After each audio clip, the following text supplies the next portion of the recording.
పోగేసి నిప్పుల ఉప్పెనగా చేసి దండి యాత్రనే దండయాత్రగా ముందుకు నడిపిన అధినేత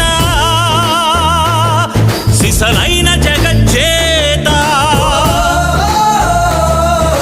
చరకాయంత్రం చూపించి స్వదేశీ సూత్రం నేర్పించి నూలు పోగుతో మదపుటేనుగల బంధించాడు రజాతి పిత. సంకల్ప బలం చేత సూర్యుడస్తమిల్చని రాజ్యానికి పడమర దారిని చూపిన క్రాంతి. తూర్పు తెల్లారని నడి రాత్రికి స్వేచ్ఛాభానుడి ప్రభాత కాంతి. పదవులు కోరని పావనమూర్తి హృదయాలేలిన చక్రవర్తి.